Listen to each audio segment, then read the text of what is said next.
Hi friends, அஸ்ஸலாமு அலைக்கும். வாங்க இன்றைக்கி சோயா கோலா செய்யலாம். குருமா செய்து அசத்தலாம். வாங்க கிச்சனுக்கு போகலாம்.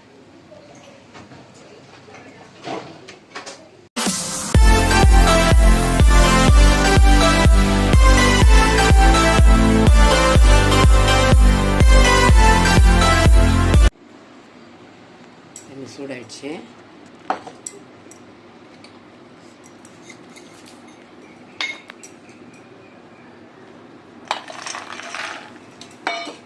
கேஸ் ஆஃப் பண்ணிவிட்டு ஒரு அரை ஹவர் நல்லா ஊற வச்சு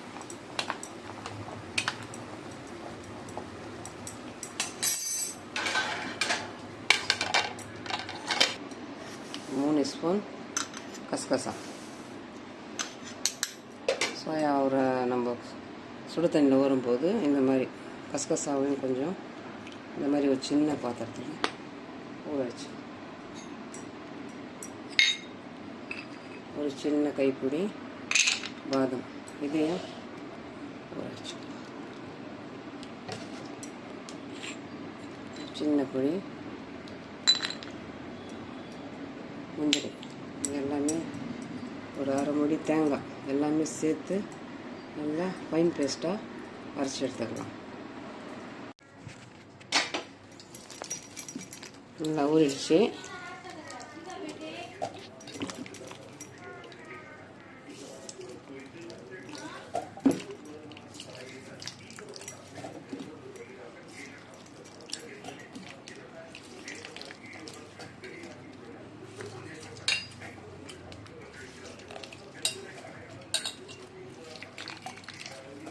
கொஞ்சம் உப்பு மட்டும்தான் போட்டிருக்கு இதில்.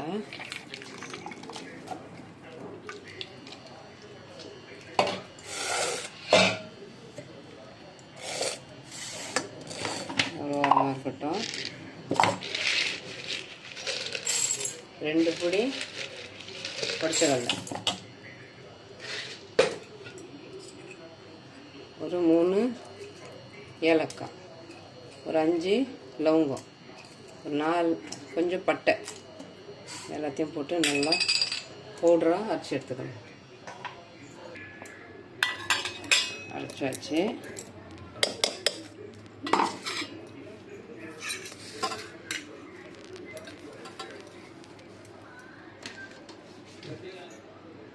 ஒரு 4 பச்சை மிளகாய் ஃபஸ்ட்டு கொஞ்சம் அரைச்சி எடுத்துக்கணும். கூடவே சோயா ஒரு 2 பேட்சாக போட்டு அரைச்சி எடுத்துக்கணும்.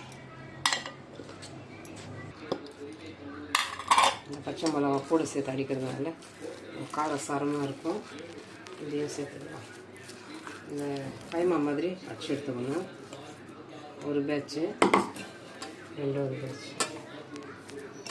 இது ரொம்ப ஒட்டி பிழியணும்னு அவசியம் இல்லை. நார்மலாகவே நம்ம தண்ணி பிழிஞ்சு எடுத்தால் போதும். செகண்ட் பேட்ச்சு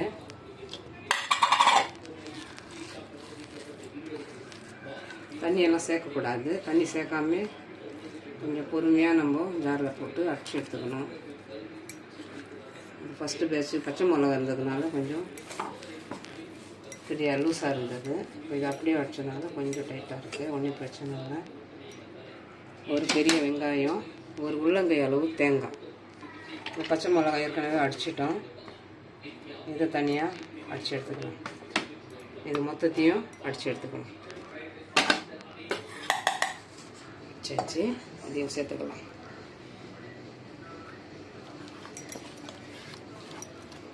ப்ராசஸ் எல்லாமே நம்ம மட்டன் கோலா பண்ணுறோம் இல்லையா, அதே ப்ராசஸ் தான். இது நான்வெஜ் சாப்பிடாதவங்களுக்காக இந்த மாதிரி சோயா தேவையான அளவு கல்லுப்பு சேர்த்துக்கலாம். இந்த மாதிரி ஒரு சின்ன தட்டு வைக்கிறதுனால ஈஸியாக முடியும் வேலை. அழுத்தி பிடிக்கணும். அந்த மூடிட்டு நம்ம வேறு வேலை செய்கிற மாதிரி இது இருக்க முடியாது. எல்லாத்தையும் எடுத்து அடிச்சிடும் வெளியில். ஒரு பெரிய ஸ்பூன் இஞ்சி பூண்டு பேஸ்ட்டு. நம்ம சாதாரணமாக மட்டனுக்கு இந்த இஞ்சி பூண்டு பேஸ்ட்டு சேர்க்க முடியாது. இது சோயான்றதுனால இஞ்சி பூண்டு பேஸ்ட்டு. ஒரு அரை ஸ்பூன் மஞ்சள் தூள். இது எல்லாத்தையுமே நல்லா நம்ம கலந்துக்கலாம்.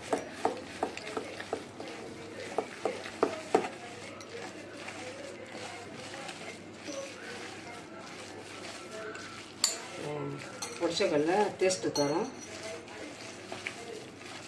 பச்சை மிளகா தேவையான அளவு காரம் கொடுத்துருக்கோம். உப்பெல்லாம் சரியாக இருக்கும்னு செக் பண்ணிக்கலாம்.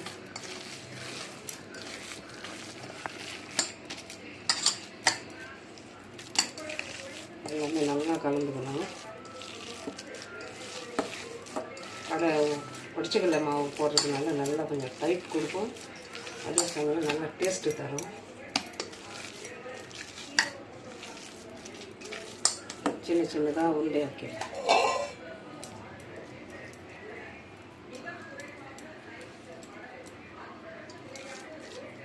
தேவையான அளவு நம்ம சைஸ் போட்டுக்கலாம். இதோட சின்னதானாலும் போட்டுக்கலாம்.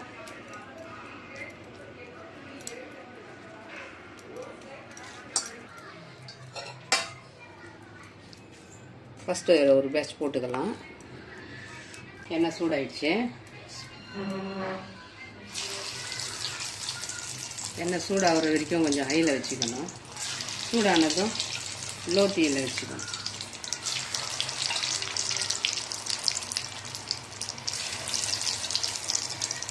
நான்வெஜ் சாப்பிடாதவங்க இந்த மாதிரி ட்ரை பண்ணுங்கள் கண்டிப்பாக. அதே டேஸ்ட்டு தான் எல்லாமே.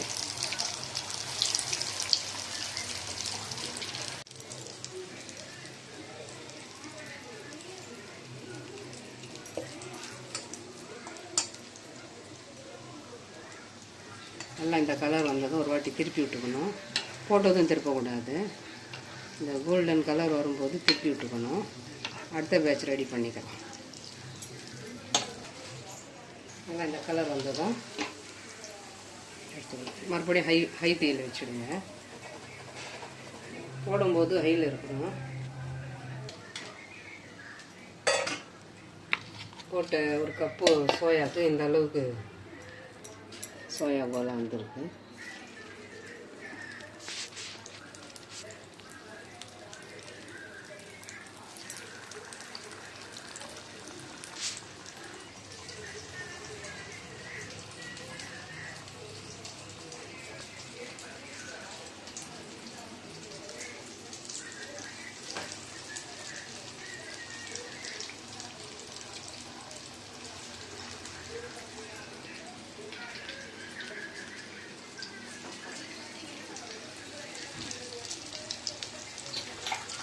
எல்லாத்தையும் வறுத்து எடுத்துக்கலாம்.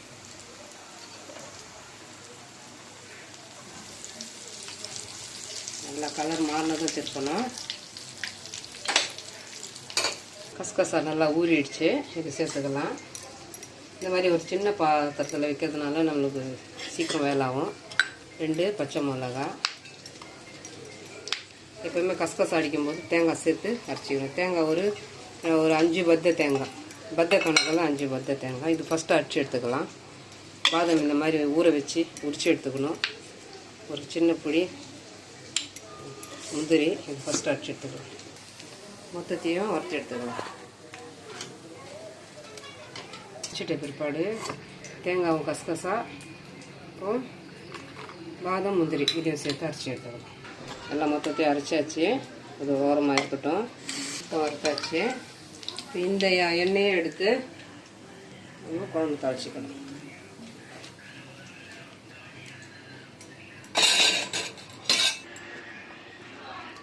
வறுத்து எடுத்த எண்ணெய் தேவையான அளவு எண்ணெய் சேர்த்துக்கலாம். 5 ஸ்பூன் எண்ணெய் இருக்கும். எண்ணெய் ஏற்கனவே சூடாக இருக்குது. உடனே நம்ம வெங்காயம் ஒரு 2 வெங்காயம், மீடியம் சைஸ் வெங்காயம் 2, ஒரு நவீன் தக்காளி, ஒரு கொத்து கொத்தமல்லி.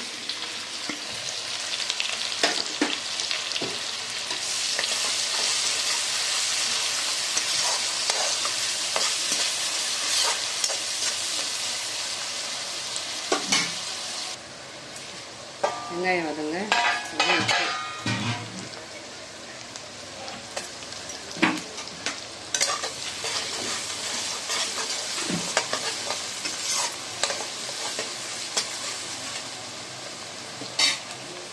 ஒரு ஸ்பூன் இஞ்சி பூண்டு பேஸ்ட்.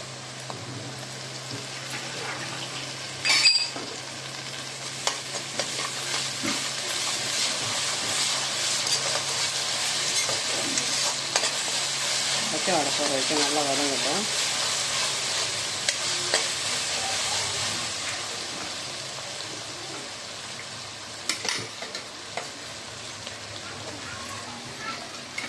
நவீன் தக்காளி ஒரு நவீன் தக்காளி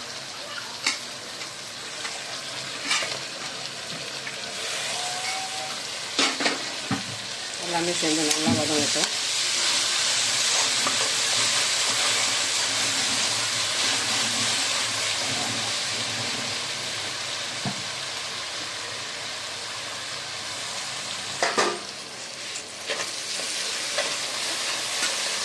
நல்லா வதங்கிடுச்சு. பறிச்ச மசாலா கலந்துக்கலாம்.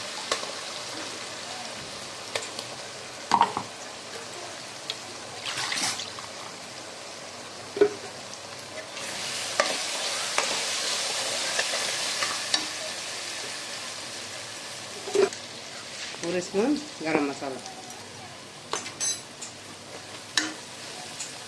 நல்லா கலந்து ஜார் தண்ணி தேவையான அளவுக்கு இதை வச்சுக்கலாம்.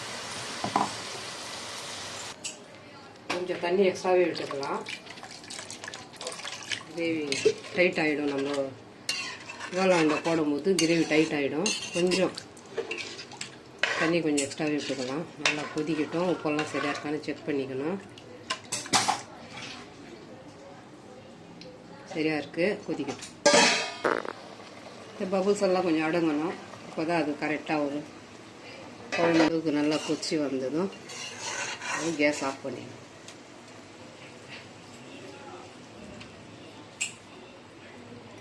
நம்ம எண்ணெய் நல்லா திரிஞ்சு வரணும்.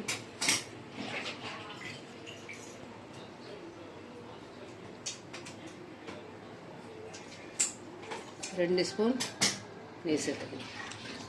கொஞ்சம் மணமாக இருக்கும். இந்த ரெசிபிக்கு இந்த நெய் சேர்த்துக்கணும்.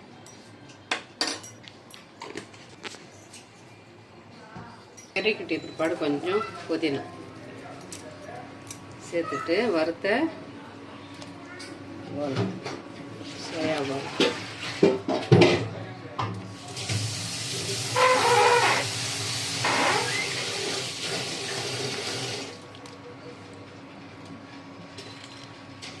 கீழே இறக்கிட்டு தான் போடணும். நம்ம ஏற்கனவே வறுத்து வச்சுருக்கோம் இல்லையா.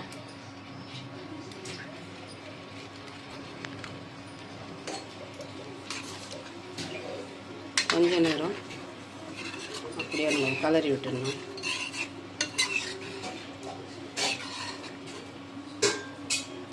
ஒரு 5 நிமிஷம் அப்படியே இருக்கட்டும்.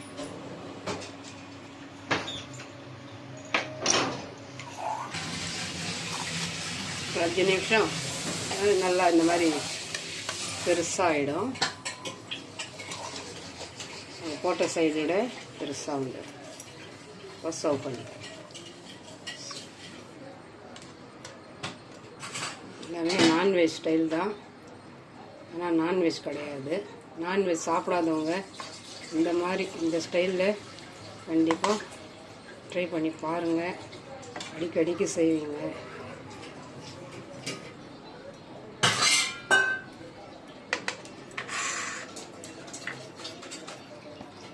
நல்லா ஏற்கனவே நல்லா வறுத்துட்டோம் இல்லையா.